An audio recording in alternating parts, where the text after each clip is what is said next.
I grew up on television shows. Not like the younger crowd today is spoiled with, where they can turn on every single station and find something about ghosts and hauntings. I had to wait for Darren McGavin's Night Stalker series. Anybody? Leonard Nimoy's In Search Of. That's incredible. And the only other outlet we had was reading. And I took out every single book I could about unsolved mysteries, strange universes, and paranormal events. Well, 23 years ago, I took a photograph I couldn't explain. That's actually how I got involved in the field. I never had a paranormal experience prior to that. I was in Hardwick, Vermont, and I had taken a photo of a woman sitting on a bed. The flash never went off in the camera, and the only light source was 4 feet behind me. When I had the photo developed, this actually filmed, not digital, there was a light streak going through the picture, and I knew with my fascination and understandings about ghosts and hauntings, I possibly found paranormal energy on film. So I started ghost hunting. Now, I'll tell you a little bit more about ghost hunting and how we do it. But as she mentioned, a skeptical believer. It took me 4 years of going into known actively haunted locations to have my first paranormal experience. I am a skeptical believer. I was in, my first experience, I was in Everett, Massachusetts. I was doing a residential investigation. This is when a homeowner calls me out and my team, we go and look for ghosts and hauntings in their houses. And I just changed out some videotapes in a video camera in an attic. Came down the stairs, sat in the chair at the base of those attic stairs. About a half hour went by, and that's when I heard footsteps coming down those stairs. And I knew there was nobody else up there. Now, that was my first experience. Now, just to let you know, in the 19 years to follow that first experience, I have been choked and punched and forced down to the ground by unseen hands. I've been partially possessed, and I brought a ghost home and made my own house haunted. They can follow you home. Hi, Ann. How you doing? Well, how are you? Good. You have a sweet laugh. I like that. They can follow you home. So. No ghosts, not me. So, I started Cape and Islands Paranormal Research Society in 2000, and we take a pseudoscience way of investigating. It's a little bit of history, science, and religion behind it. I was just to give a little bit of background. I was confirmed Catholic, but I believe in everything like humanly positive. Everything you can imagine. So I take a little bit of that, and what we do is we use equipment to detect fluctuations in the environment. There's no such piece of equipment out there with ghost detectors. There's no ghost detecting equipment. So we use pieces of equipment that detect fluctuations in our environment. They say ghosts or hauntings are energy based. We look for changes in the environment or those fields. We use electromagnetic field detectors, detecting electrical and magnetic fields.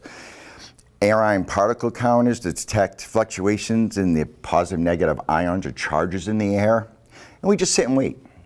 We even use video cameras and still cameras, and we also use digital voice recorders or recording equipment to try to collect EVPs, electronic voice phenomena. This is when you start asking questions out to the air, to the dead. Just simple questions. You might not hear anything with your own ears. It's when you play the recording devices back, sometimes you get answers. And so that's what we do. And what my team does is we usually get a call from a family or somebody that's a little in turmoil because they're having paranormal experience in their own homes. How many of you ladies have actually had something in your own home happen that you cannot explain? I'm not saying ghosts or hauntings, I'm just saying, yeah. I know a few ladies I was sitting with at dinner. Anything? Anything ever happened? No? How about anything paranormal, like strange lights in the skies you couldn't explain? Or dreams coming true? Strange things you can't put your hands on. We call it paranormal. It's just not ghosts and hauntings, it's everything. Because that's what my team does. We investigate paranormal activity from ghosts and hauntings to UFOs.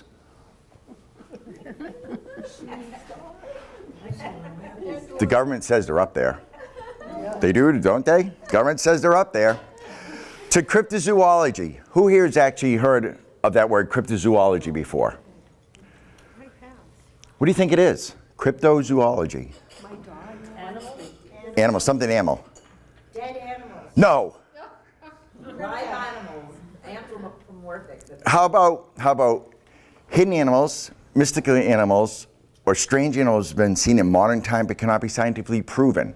Like Yeti or Bigfoot? Bigfoot, yeah. Bigfoot, Loch Ness Monster. Yeah. How about this? Yeah, I know. How about marsh people here on Cape Cod? Marsh people.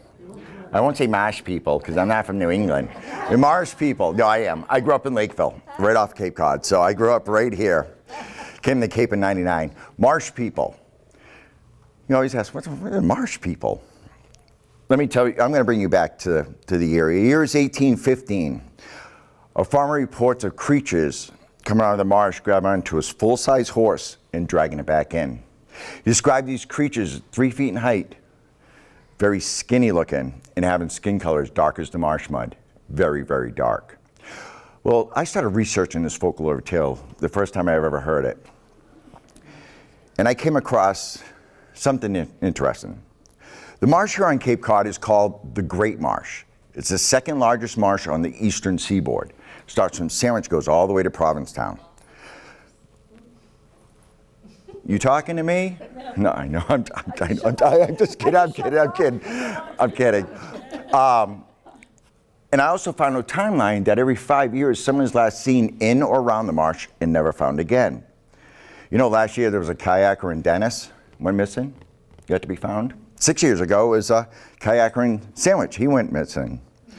31 years ago, there was a college student last seen on the railroad tracks that cut through the middle of the marsh. He was found in Falmouth, in the water. We don't know why, how we got there.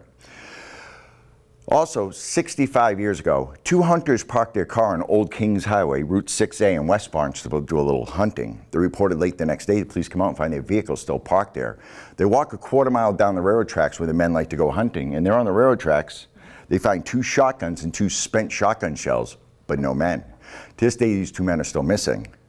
My question is, why did they leave their shotguns behind? But what were they firing at? You know, there's a quarter mile of Old Kings Highway in Sandwich, and some of you might be familiar with the area, since you're here. It's where the Riverview School can be found, on Old Kings Highway 6A. It's a quarter mile since the 1960s. There have been 21 car accidents in this quarter mile. Out of the 21 reports I read, 9 of them have the color black in them. They either said a large black bear, a large black cat, or someone dressed in black darted across the road to make them swerve and crash. Now, Cape Cod, since its infancy, never had black bear on it. Until a few years ago. We had that one that swam across the canal, make it down to Provincetown for a summer vacation. We have coyotes, we have skunks, we have raccoons, we have fisher cats. But someone dressed in black for 70 years now running across the road to make people swerve and crash? I don't think so. I was called out to a residential home in Barnstable. This elderly couple called me out to their house because they believed their house was visited by one of these creatures. Now, this elderly couple knew the Marsh People story. Where I got the Marsh People story was from a ghost map, the original Cape Cod ghost map. It was by Mike Walsh. He just marked these little creatures, and that's what made me start doing the research. Well, this elderly couple knew my Marsh People story. They believed their house was visited by one of these creatures. Now, I went to their house that abuts the marsh, and I didn't go to look at their grass that's matted down in their backyard because they had wild animals everywhere. I didn't even go to look at their wet deck that had wild animals because they were feeding the wild animals up on the deck. The reason why I went, the reason why they called me was to look at their sliding glass door. And there, 3.5 feet up on their sliding glass door were handprints like ours. But the fingers were long, skinny fingers, 8.1 inches long, each digit. I measured them. So now that got me thinking, we're a little far away from the marsh, thank goodness. Because I'd hate to have you in fear because after today, after the stories, you might be afraid of the dark like I am. Go back to your place, you turn on all your lights tonight and you think marsh people in windows. So you go to look out your window and with all your lights on in the room, you can't see out the glass, so you have to get a little bit closer to the window. As you get close to the window, imagine one of these creatures standing there against the glass looking back at you. So, now, That's only one of the stories here on Cape Cod, and that spans from Sandwich all the way to Provincetown. Here we have the Wampanoag. And not too far from here, I did an investigation for a house that had a Wampanoag around 9 o'clock walk through their living room. Not all the time, but around 9 o'clock. So I went out to investigate this area, and this is where Quiniquisette is, Quiniquisette Avenue. It's like right off the Rotary. And I was there, and I own a tour company. I have those elaborate the car that's all toured up, and it's ghost tours. And so I'm at their house doing an investigation around 9 o'clock, 3 nights in a row. Didn't get any evidence. So I'm driving away, and all of a sudden I get a call. And they're like, yeah, I've seen your tour car, and I also saw your website that you investigate paranormal activity. I said, yeah. And they were like, well, you're at my neighbor's house. I'm like, yeah, they're doing a private, they're setting up, because I never give away why I'm there. I said, oh, they're booking a private tour, a big family event. That's why I keep on going to their house. Oh, okay, because you're a ghost hunter too, yeah? Because you know around 9 o'clock, and now this is neighbors, like five doors down. You know around 9 o'clock I have a Native American walk through my living room? So we have actually two types of hauntings we deal with. And the houses are perfectly lined up. So they probably built the houses on a trail, an old trail. And it goes through the house. Now, we have two types of haunting as a ghost hunter. The most common one, well, one of the most common ones we deal with is called the residual haunting. Energy imprinted in time like a movie. It doesn't interact with the homeowners. It's just seen in the same spot doing the same thing over and over again. You could yell at it, you could scream at it, you could throw things at it. It's going to do the same thing in the same area over and over again. Inanimate objects can be residual hauntings, like unused train tracks. Ghost trains have been seen going down these tracks. And modern day one, where no one has ever lived or died, a school gymnasium or stadium. You sit quietly in an empty school gym and you listen, sometimes you can hear the voices of children playing their games they're playing, like bouncing of basketballs. Believe it or not, restaurants, crashing of dishes and stuff, that sound of crashing of dishes might imprint in energy, and all of a sudden you hear crash of dishes, you go somewhere and there's no dishes crashed. It's just energy imprinted in time. Now the second most common one we deal with is called an intelligent haunting. This is exactly what these ones sound like. These are ones that were people at one time who passed away, who are still sticking around. These are the ones that interact with the homeowners, could be heard walking, talking, moving items. These ones are not restricted to that one little space. They have free flow about the whole entire building. If you had an addition onto your old home, they can freely go to that new addition. And if they like your energy so much, they can follow you from house to house. Again, an intelligent haunting is, a person who passed away who's still sticking around. These ones interact with the homeowners, could be heard walking, talking, moving items.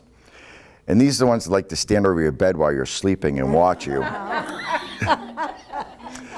So that's the two most common type we have, intelligent and residual hauntings.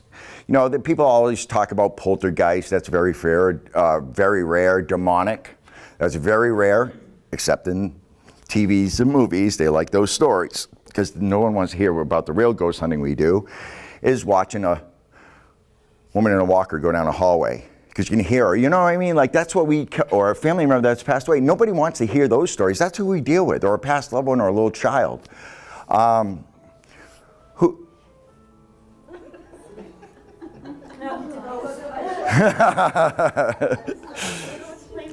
Let me answer that. And I'm going to just tell them I'm in the middle of a lecture right here. Don't you know? I'm in the middle of a lecture.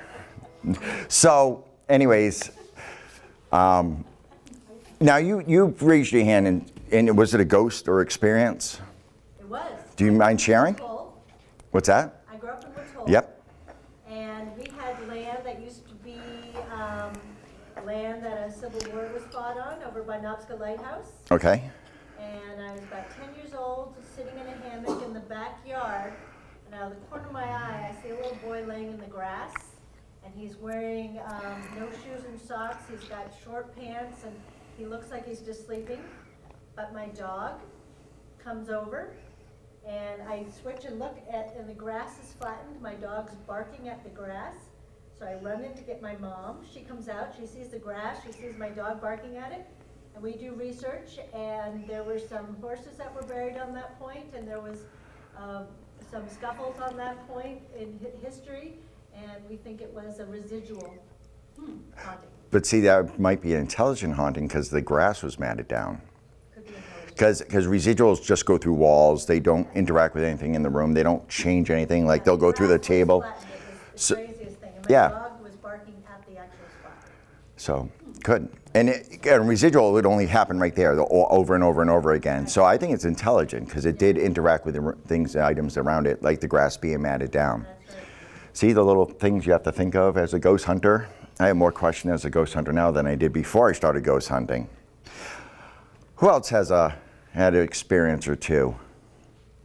Who wants to share? Come on, don't be shy. You know each other. I think you've eaten a lunch or two.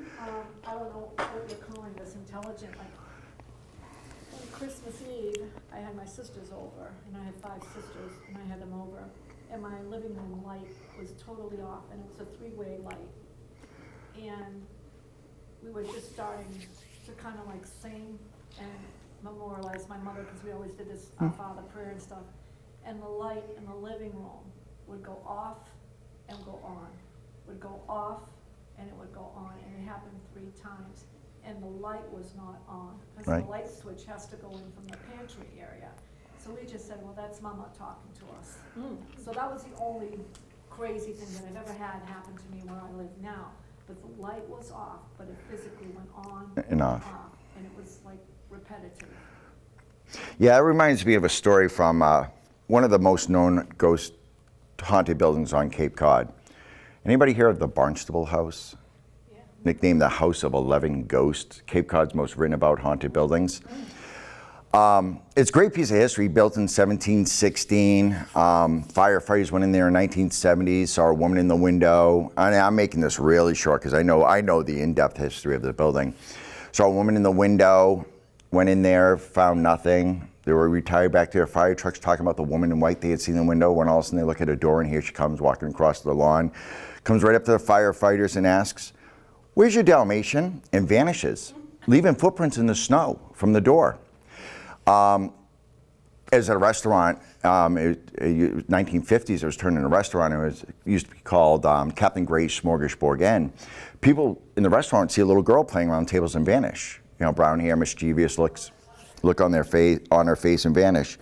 And it stayed a restaurant all the way up until 1980. Then it turned into office spaces. Now, going back to my financial lawyer was in that building. And he told me many of a ghost story, but same with the light switch. He had just moved into the Barnstable House in his office space, and he was up on the 2nd floor originally. And him and his brother-in-law were helping move in the furniture, and it was getting dusk, and they were looking for light switches, and they were looking and couldn't find any light switches for this office or the 2nd floor. So he got frustrated, and he did yell out, and this is what he told me. He yelled out and said, "Where are the GD lights?" And he stomped his foot and the lights popped on. Now his brother-in-law is nowhere to be found, so he yells out to his brother-in-law, "Hey, I'm glad you found the light switches." And brother-in-law on the other side of the 2nd floor, he goes, "No, I thought you just did." They did find the light switch on the 1st floor at the bottom of the stairs, turned up, and they were the only 2 people in the building.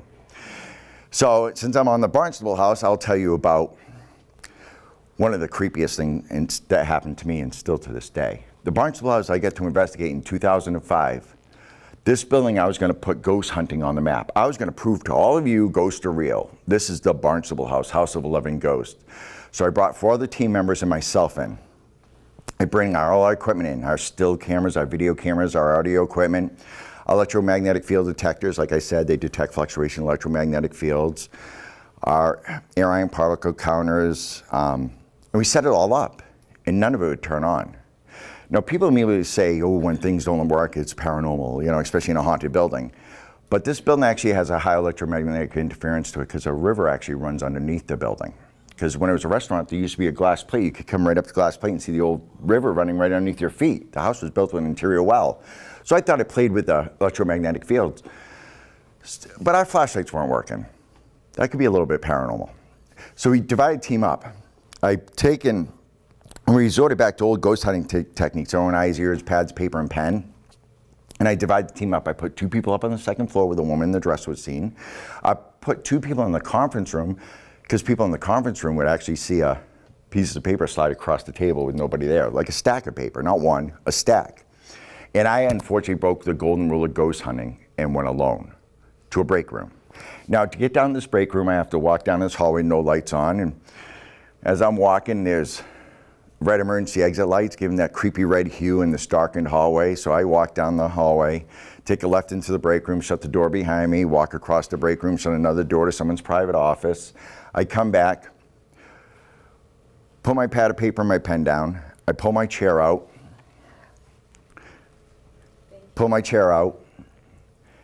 I put my pad of paper down and my pen, like I said, I pull the chair out, and as I go to sit down, I shut the light off and put my head down on that pad of paper. I have broken the golden rule of ghost hunting and went alone, because you never go alone ghost hunting, to give myself a timeout. Here I am in the Barnstable house, the house of 11 ghosts, and I cannot record a thing. I'm pretty furious. I got to come up with a game plan. What are we going to do for the next 7 hours in this building? So I'm sitting there with my head on the pad of paper in the darkened room, thinking all these thoughts. A couple of minutes, in my left ear I hear click, in my right ear I hear click. I pivot my head quickly to the left, look in the darkness. I can't see, it's too dark. Pivot my head to the right, now I can see the doorway to that hall now opening up. I can see this because that creepy red hue from the exit sign is now entering the room I'm sitting in. Fear sets in, and I close my eyes.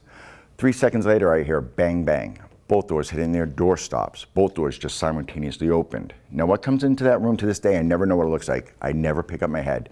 But the sensation is pure negative energy. Some people call it evil.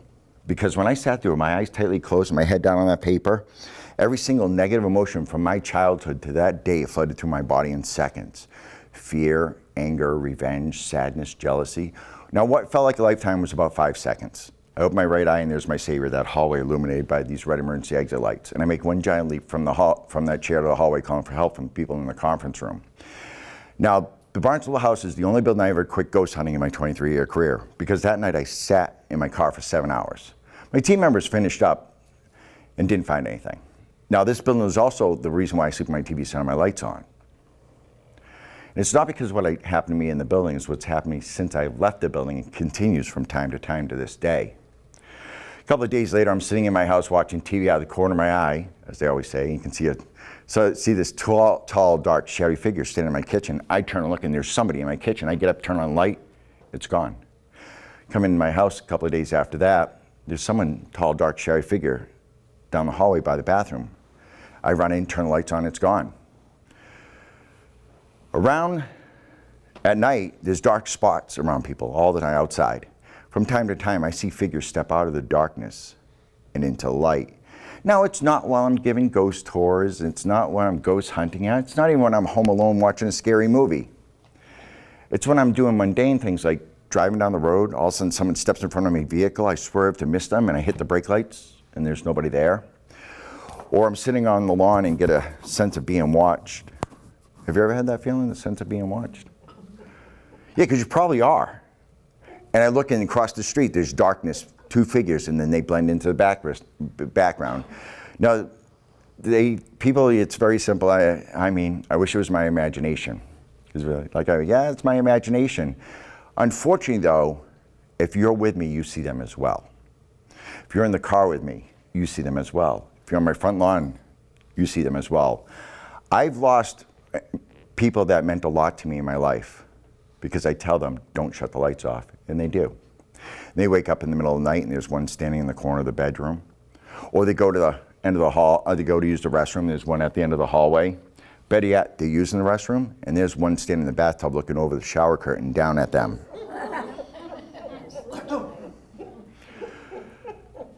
That's what the experience in the Barnstable house has left me. I see them from time to time. I do ignore them, though. I'm always have a light on and the TV on. I just say it entertains my cats. It's really for me.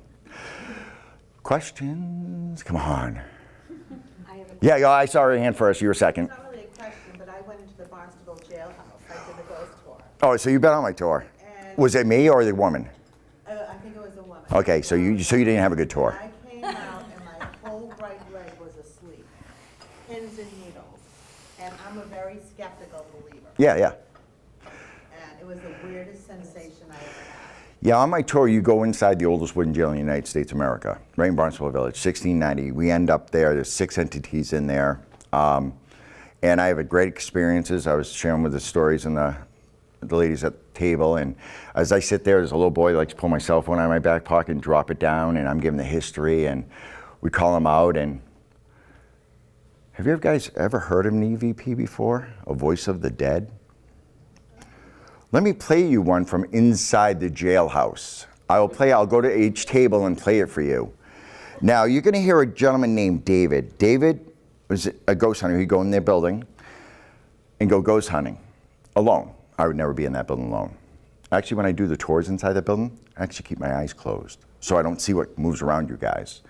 Also with him was a mother and daughter. Now, the mother and daughter, it's a 4th or 5th annual trip there. The daughter likes celebrating her birthday there. So David said they're in the back. Oh, so I set up all the equipment for them, and it's been a long day, so I went up the street to get a cup of coffee. Came back, found them packed up, standing by the cars. I asked David what happened. David said they were back in the backside of the jail asking questions to the dead. They didn't hear anything with their own ears. When they play the answer, when they play the recorder back, they get an answer. The answer they got, though, startled David so much, he has never come back to the old jail. The mother and daughter have not signed up for another birthday. Now, you're going to hear David ask the question, do you want us to leave? Are we bothering you? I'll play it at each table. Listen to what it says after. Are we bothering you? I'll just play at each table so you don't have to. It's going to be loud.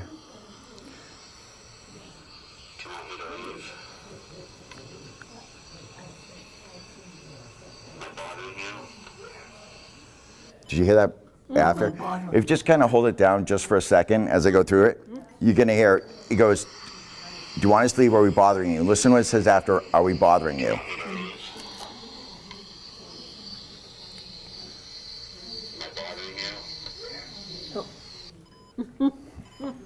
I'll play it again. Guys, just have to hold it down just because it's very soft. You're going to hear them 2 questions and then you're going to hear a voice.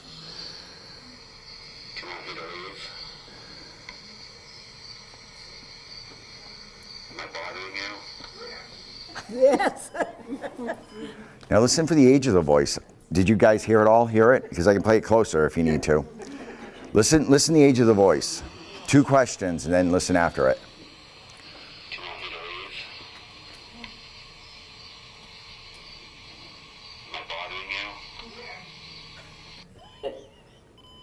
Did you hear it? Yeah, am I bothering you? And he goes, yeah. Just keep on. I'll go right around the room and I'll play it for everyone.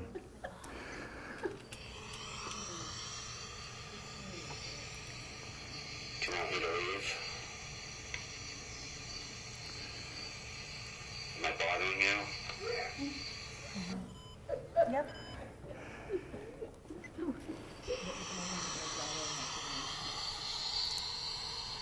Do you want me to leave?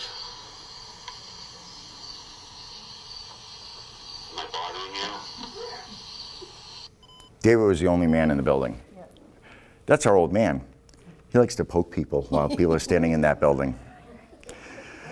That is called an EVP.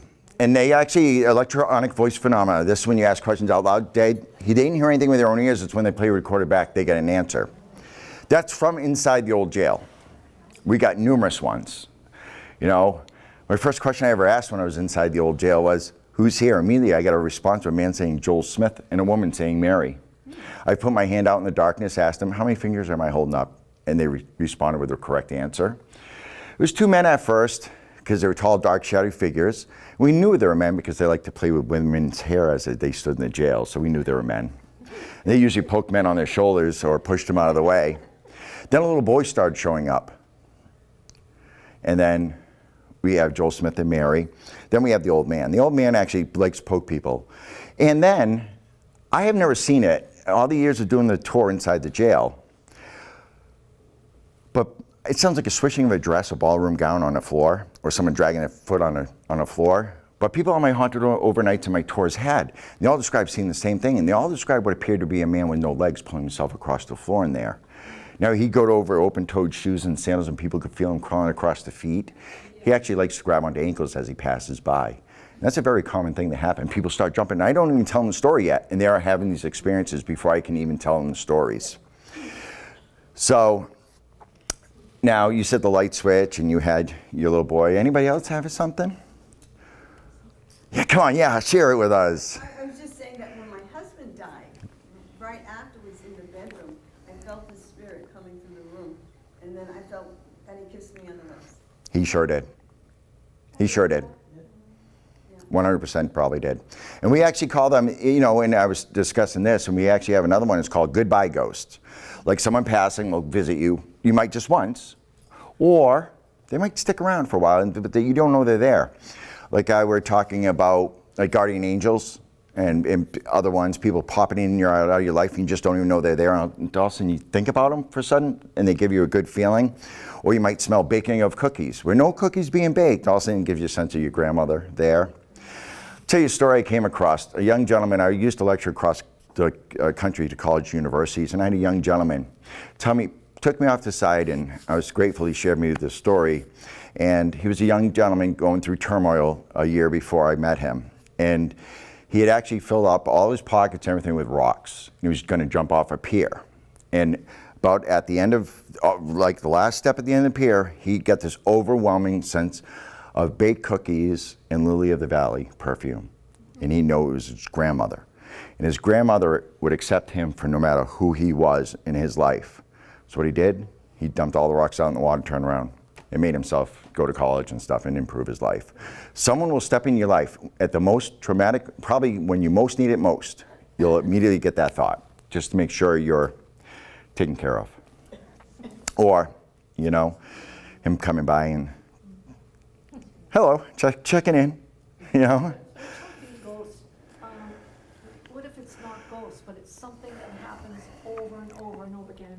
I was going to try to show you pictures if my phone came off.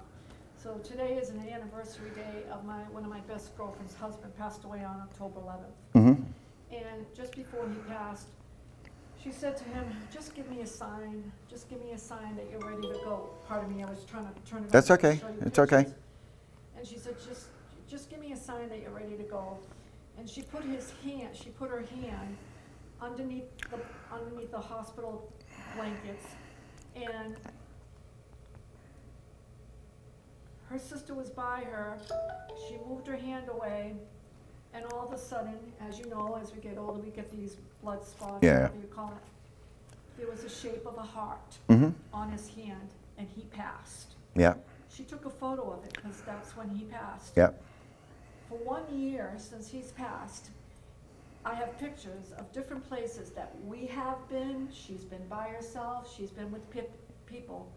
A heart shows up.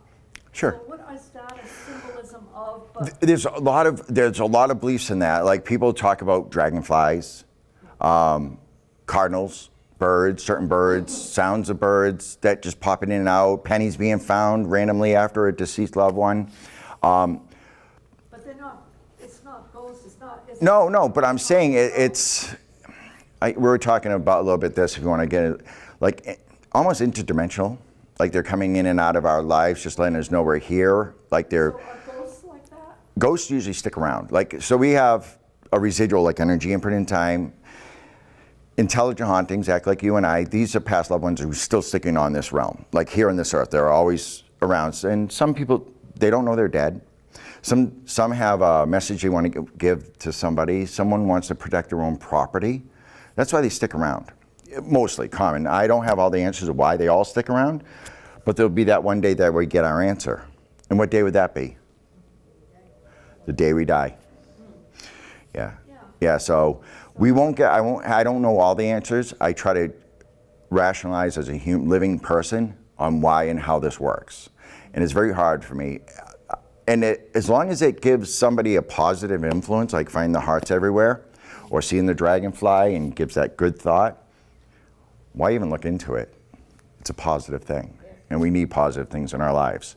We always do. So have you ever solved anything? Yeah. There's a bookstore here up in Mashpee. And they had a sulking and sewing room, and they kept on having this weird interference with the TV set, like something would like blink on it, like someone's trying to give me, like communicating with them. We found a bad wire in their cabling for them. But have I? Yes. Solved it? Yes. I found out it's past a loved one of somebody that they want to give a message. Now, the message you want to give them, I couldn't get, but they found out who it was because they think it was until she said her name or said something that sounded like, it was the person they thought it was. I don't get rid of entities. I don't cross them over. I don't make them go away. It's not my background. I just investigate what's around us. You know, so. Do people feel comforted after? Yes, most of them do, once I give them what the answers are, and some don't, unfortunately, because in Granville, Massachusetts, second exit before leaving to New York, I did an investigation where a woman had become an alcoholic not to see the ghosts anymore.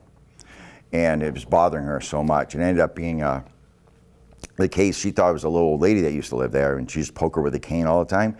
What it ended up being is I brought a medium in I knew, and found out it was a rectory for a church across the street, and it was one of the priests were very heavy-handed to women and children. He was a nasty being.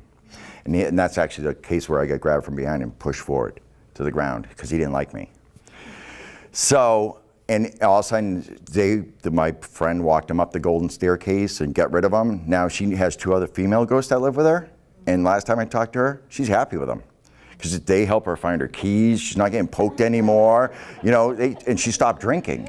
So there was a benefit from me getting choked and forced down to the ground, and my friend Gummin there. It was, you know, someone got an answer. We didn't know who it was originally, but was able to live happier. So when people hire you? We're a nonprofit, we don't charge. They just call us up for help. So, yeah, they're looking for answers. And I want to say 70% of the time I don't have answers for them. I just sit and wait. That's all I do, and I have pieces of equipment that evaluate their environment. Until they can talk to me or I get video footage or a photograph, which is very rare, then I can help the person. I had an experience, I told you about some, but this was an interesting thing, and I don't know what it was. I told you I lived in Concord, and I was going to cross Route 2 to go into town, and Route 2 is pretty busy, highway there. And I had my son in the backseat in his little car seat, and I was driving, and the light changed for me to cross, and I was going across, and I got to the middle, and all of a sudden this voice said, "Stop!" It was a male voice. "Stop!" And so I jammed on the brakes. There was a truck. Everybody had stopped here. There was a truck on the outside lane there that just went flying through the. We would have been killed. We would have been killed. I don't know who that was or what. It was a male voice I didn't recognize. It was the weirdest. So if you didn't recognize the voice or anything like that, and it might not be a passed up one, how about someone's life who's been taken at that intersection that's still watching over the vehicles in that intersection? Because my next door neighbor, she had that happen to her. Somebody went right through the light, smashed into her, and she was in a coma for months and months and months. Terrible situation. Yeah, they had a lot of accidents there. So maybe that's true. Yeah, because my mom's first ghost story she ever told me was she lived in Vermont and she was in the house, and all of a sudden she's watching TV because they were one of the first families to have a TV, and watching TV and trying to get the stations in, and all of a sudden heard footsteps in my mom's bedroom upstairs. So my uncle and my mother went upstairs to take a look, came back downstairs, nothing. It happened a couple more times. They thought a raccoon got in or something, but no, nothing happened. Then just that night, and then the next day, they found out the boy who used to live in the house died in a car accident right up the street, and that was his bedroom. So he had just appeared briefly in the room. Now there are stories of what we call street entities, and they're like 151 here in Falmouth. The dip before the high school, like take a right to go to the high school, but there's a gas station right there. There's an old man in a plaid shirt that can be seen walking the road right there. He's standing on the side of the road. He actually looks at cars go by, like he interacts. He's just intelligent haunting. So maybe that at your intersection, you have that one that has lost his life that I'm going to stand here and help people out. What did you say about the person on 151? So Route 151, if you're coming off 28 and you're going towards the Mashpee Commons, and there's a big dip that comes down and comes up, and there's a gas station right here, and there's a set of lights. Right in this big long dip I think it's after the fairgrounds. Yeah, after the fairgrounds? Yeah, I think so. And there's a dip in this intersection. There's a new gas station right there. Dunkin' Donuts is right here. There's a man with a plaid shirt that can be seen standing on the side of the road. They've ripped up the road. 151 one where that whole area is. Or maybe, I don't know. But if he's intelligent haunting, that means he'll just come back and walk the new sidewalks. One has been ripped up, and What side of the road? It's on the right-hand side, coming from the highway Okay. on the gas station side, coming from 28 to Mashpee Commons. If you're coming back, you'd go through the intersection, the gas station would be on your left, you'd start going down this dip, and they've just all clear-cut it. I think that there's a church over there, too. Yeah. So in the Route 44 in Raynham, there's a ghost of a woman. You always hear about the hitchhiking women from in a prom dress or something. Oh, let me out here. You hear those stories, and it's a graveyard she gets let out in, and you know, it's quite unique how fascinating.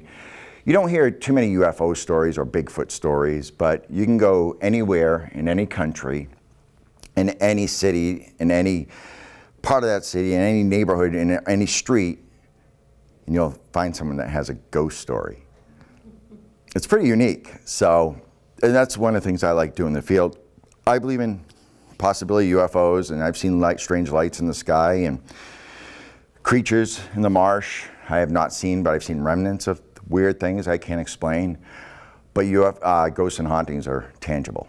They're like right here with you and I. Like we could be sitting around with so many more. I am not psychic. I don't see dead people. I don't, you know, that sense of being watched and all that. And you know where something feels bad and you get that EBGBs. Trust that feeling. Because I didn't a couple of times and it got me in trouble. Yeah, the EBGBs. Come on, you haven't heard that term in a long time, right? Any other questions? Come on. How about a town you grew up in? Maybe I know the story from there. Yes, ma'am. Well, I want to know about you in these figures that kind of hang around you. Yep. Or did that start after you were in the barn? Yes, that started after. Yes, all I saw was that light, and I get the sense of negative energy. Not good, and I see them from time to time. We're talking about these figures, and I don't think it's nothing to do with the Barnstable house. I have had a ghost walk through me. I was at in Yarmouth. It's at the Optimist Cafe. Yeah, it's a pretty nice looking building. I had a ghost walk through me and get the dry heaves, and nothing strange happened after that. But with this, we're going to talk about them, and they're figures that we believe are interdimensional beings that are never a person, but not a demon or angel, but they are here. They could have been a person, but they sit along the skirts of our dimension, and then when I go ghost hunting, they're like, he's getting too close. Let me pop into his life just to make sure he's not getting too close, and it startled me. And a lot of ghost hunters have this experience in seeing these figures. And they're usually tall, and they're wearing stovepipe hats, and I don't say their names, because if I do mention the name of them, I will see one in 24 hours, and I don't want to see one. The darkness startles me, because there are things that live underneath your beds and in your closet you guys haven't seen yet. You stare long enough at the dark, you'll see the dark get darker and start shifting. That is them. See? Come on, I like to scare people for a living. What else? Yes, ma'am. Have you gone to the Yarmouth Inn restaurant? That's a very haunted place. So I was just talking to them. A friend of mine's coworker just bought it, and and he says there's strange things. I've been there, had dinner before the remodel when the doors used to open up and the root cellar door would pop, and the people see the captain up in the hallway coming down the stairs by the bar. I went there for dinner once, not to ghost hunt it, and he has invited me to go ghost hunting in the building to actually see if it's still there. I definitely feel things in a lot of places. Yeah. That's one awful thing that I absolutely. Yeah, I was the second person to mention the Yarmouth Inn today at this event. I should now this must be a sign. You know, I take care of signs, you know. Go check it out. Yeah, Don't you definitely. work with mediums a lot? I work with It's one of the oldest places. certain mediums. You know, I'm a skeptical believer. Like paranormal activity is a medium. They're unique. You know what I mean?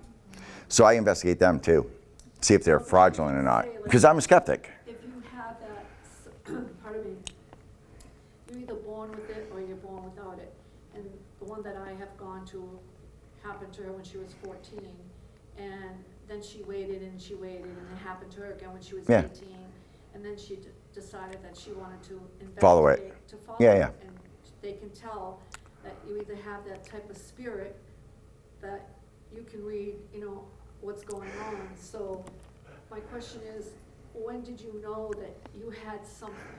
I used to be as sensitive as a fence post, but I think being in this field so often and having experiences in the Barnstable house and being partially possessed, I didn't even talk about that. I thought I was going through a midlife crisis for 4 days, and it was actually a spirit attached itself to me. And then 4 days later, it was gone. And I think it left something behind. But I think it's just, we all are born with something. Some people tap into it a little bit more. Some people are born with it stronger. There's all, we believe, that, again, that little voice in our head or the sense we get something's not right. That's actually like, like talking about ESP and things like that. I think we're all born with it. Some people just block it, or some not in tune with it, and some ignore it. Even though it's happening, they're like, yeah, no, it's not, no, nothing. And some do work on it. And that, for me, it was, If you feel something's not right, yeah, I 100% right now truly believe it. Like, if I hear a voice say stop, I'd stop. If I start going down a road and I don't feel quite right, I'll change direction. I've even been going onto an airplane, and I saw one of those figures walk it through a Logan airport. I saw it briefly, just go across, and I didn't get on my flight. But the flight made it fine. But I might have tripped on the walkway going there, or I might have got injured on the way or fallen off. Something might have happened to me. I always trust my instincts no matter what, 100%. Sometimes it's for good and sometimes it's for bad, or I don't listen to it and I think it's gonna be great, and it gave me warning signs like red flags people give, and you never trust those red flags. a lot of people will say, something told me not to do that. Something Yep. told me not to do that. Yeah, trust it. Trust it. Trust it 100%. Trust that feeling. And if it says do it, do it, do it, don't trust it. Because if it's telling you really hard to buy this house, you really need this house, something else could be forcing you to buy the house. You just don't know why. You're stuck with it. Have you ever heard of John Stone's Inn in Ashland? Ashland, yeah, the John Stone Inn, right over the railroad tracks. Yes, and I worked for a fellow that was best friends with the owner, and they had a medium come in because there was a little girl that used to, and she was in between the glass or something, and they used to have the Underground Railroad for slaves there. Yep. So that place is definitely haunted. Yeah, the John Stone Inn is, and I was talking about being in Ashland, and we were talking about Salem because it's of course October, and they actually, some of the governors, the governor at the time and some of the ladies left and went to Ashland, and they settled in a road now called Salem Inn Road in Ashland. We were called for investigation at a house. That's where they all they conjured or lived in these small buildings, and they were knocked down years later. But it just happened to be the area where they all landed after Salem. But it's in Ashland. Ashland's pretty haunted. Yeah. Yeah. Yes. Also quarries, because the granite is a conductor, right? Yes. So like Rockport, Mass is built on quarries, Mm-hmm. and there's a lot of paranormal activity there. So it depends, you're talking about the water as a conduit underneath houses. A lot of houses built on granite.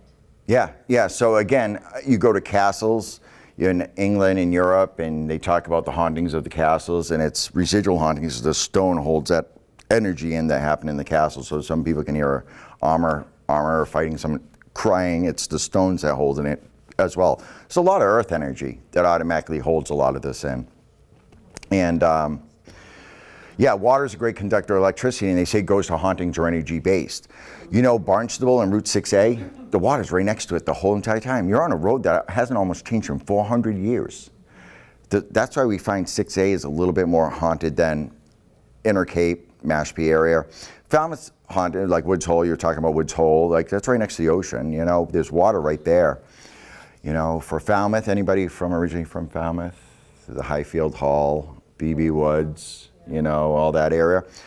Highfield Hall's haunted. Inside, there was a report of a police officer seeing footprints in dirt by these two women. And the playhouse that is behind Highfield Hall, a little girl got ran over by a carriage. She haunts out there. And BB Woods, people hear a woman scream from time to time. Don't know if it really happened. I mean, they found treacherous events happen in the past, but if it's really intelligent or residual, because residuals can be seen or heard. So, is it just a residual of a woman screaming? You also talk about the Nimrod. Oh, the Nimrod? I mean, I'm not. Yeah, so the Nimrod restaurant, the only I can tell you about the Nimrod restaurant, it used to be a captain's house, and then during the year of 1814, there was a British blockade around the coast of Cape Cod. British warships surrounded the town. Well, a ship off Falmouth, called the Nimrod, shot 8 32-pound cannonballs into town. One struck a captain's house, and that captain's house stood there with a cannonball in it, and it can, years later, turn into Nimrod Restaurant, where you can go in the men's bathroom and see the cannonball sitting there. They knocked down the building now. It's all condos. And you can find the cannonball in Falmouth. You can find it in the Historical Society. That's all I know. I don't know about ghosts or anything, because it was, by the time I got around ghost hunting in 2001, it was already kind of like shut down, like really shut down when I started going to the Falmouth side. It was closed, it was there, and I see it was going to reopen, then it's not, then half it got torn down, and then it got all torn down just recently. But about the hauntings, I don't know. So if it's an intelligent haunting, good luck to the new owners of those condos they just built there, because they'll move into the building. Yes? So I have a question. One of the scariest things I can think of is the cemetery at night. But are there ghosts in cemeteries? Not all of them. No, not all of them. Trust me, I've been in many of a cemetery looking for ghosts. We call it ghost hunting. That's when we're hunting for something. No, and what makes a cemetery haunted, we don't know. It could be someone who passed away, because they have a theory of, like, back in the day, people's spirits followed the coffin until burial. Once buried, you traveled to the other side from the foot of the grave. We don't know if some people saw the light or didn't see the light and didn't want to travel because they did something bad, so they're afraid to face their maker, so they stick around in the cemetery. Some people, their past loved one died. And as living, we go out to, recognize and sit with them for a while, and all of a sudden that living person dies. But they don't know they're dead, so they keep on doing the same thing. They show up at the headstone to mourn their past loved one. Sometimes it's groundkeepers that they love their job so much they stick around protecting the property. So, yeah. How about pet ghosts? Anybody ever experience a past pet and then have experience seeing it after, or feeling it after, or jumping on the bed, or? Yeah, I had friends whose cat passed away, and they used to have a wine rack in their kitchen, and they used to go and rub its body against the wine rack. You hear the wine bottles go off. Well, it passed away, and they didn't have any more animals. All of a sudden, one night they're in the living room, and they hear the wine bottles get knocked around. They're like, "Oh my God!" An animal got in, and sure enough, no. And it happened for a couple of weeks after the cat had died. So that was pretty unique. I've yet to experience any past kitty cats or dogs I've had. Anyone else? Yeah, go ahead. Yeah. When do you do your tours? Every night at 7 o'clock. Love it. Tonight at 7 o'clock. You do it every night? Mm-hmm. Really? Yeah. You have a card? No, mine's a secret tour. I don't even advertise. Anymore because, Love it. so I have a Facebook page. It's just put Cape Cod Haunted History Tour. I just put Cape Cod's Haunted History Tours. I used to have a website. I used to have all that, and I get flooded and inundated. Like, I'd sell it every night, 40, 50 people a night. I got tired. And then I got told my tour is the most unique tour anybody's been on. Because who's done a walking tour or a ghost tour or something before? I mean, you did it with Nancy, but not with me. Yeah, Nancy was I did twice. with me. Might have been with you. I'm the only guy, so. Okay, yeah, it was probably. And because my tour is a little bit different, because some tours don't go into a building, you do. Some tours don't go into a cemetery, we do. Some tours don't go up to buildings, we do. And I love audience participation. I'm not one of these tour guides that just sit there and yamble at you the whole time. Oh, I bring you right into my tour. I start asking questions, I start quizzing you, I get all excited and get you nervous, and I ask for volunteers. If not, I just pick you. So people like hiding behind others, and if you come on my tour, just be firm and like not afraid, because I won't pick you. It's always the ones, or the bratty little kids that come on my tour. Yeah, I pick them to do stuff. And then I don't see them the rest of the tour because they're with their parents, hiding behind their parents the whole time. No, there's always good kids. You do it year-round? April 16th to November 15th. I offer my tour every single night. So I do the tours every night, or offer them every night. And Monday and Fridays, I do what is called a Ghost Hunters Tour. Where it's a 3-hour tour, and I bring you through the village of Barnstable. You do go to the Barnstable house. You hear the whole story of what happened to me. Then we come back and we are in the cemetery, Cobb's Hill Cemetery in Barnstable Village. And then I hand you those digital voice recorders and I teach you how to collect the voices of the dead and send you on your way for about 20 minutes to walk around and try to collect them. Now we've had great success in the cemetery. What? Yeah, or someone extra comes with them. And we got some good recordings recently, and then you end up inside the jail. That's Monday and Fridays. That's a 3-hour tour, and all the other nights though, like tonight, would be a 2-hour haunted history tour. You still go down, you don't go to the Barnstable house, but you still go through the village, you still go to the cemetery without ghost hunting, and you end up in the jail. Yes, ma'am? Yeah, how much does it cost to go on your tour? So the 3-hour tour, you ready for this? Is $20. And the 2-hour tour, $15. I started my tours in 2005 and never risen my prices. And I make it so, and it's a hidden tour because I don't want people I advertise on capeevents.com and on Facebook, and that's it. Because people want to find me. I want those people on my tour. I just want people to fill their nights in, so yeah. Yeah, do you do it on the weekends? Like Yeah, Saturday, Sundays, the 2-hour haunted history tour, every night. Saturday, Sunday? Monday and Fridays I do the 3-hour Ghost Hunters tour, and all the other nights I do a 2-hour haunted history tour. What do you mean by hidden tour? Like, is there It's a hidden. door? No, it's hidden, like it's hard to find. Like you put Cape Cod Haunted Tour, yeah, I've been around since 2005. You might come up with a website, a dead website, or you might not find, might address you to something, but if you're really looking for a tour, it's not gonna pop up immediately and say, Cape Cod's Haunted History Tour, come on this tour, this is what you're gonna do. It's hidden, it's like the true people adventurers wanna come. Like I did on Saturday night, I had 45 people. Night before I had 35. Last night I only had 20. Sunday I had 8. It just comes and goes, especially this Friday being Friday the 13th. Now I have to do a superstition tour. Do anybody know why Friday the 13th is bad? Knights Templar. But what's Friday and the 13 have to stand for? It's the day that the Templars got invaded and everyone got killed. Kinda. Yeah, you're there. It's also the day of execution. And how many steps to the hangman's noose? 13. That's only one theory. But anyways, how many superstitious people? Because they had a ladder for you all to walk under if you're not. Black cat. So, any other questions? How many are gonna go on a tour? Yeah, who wants to go on a tour? Like you all hook up. Yeah. Yeah, I do them every night.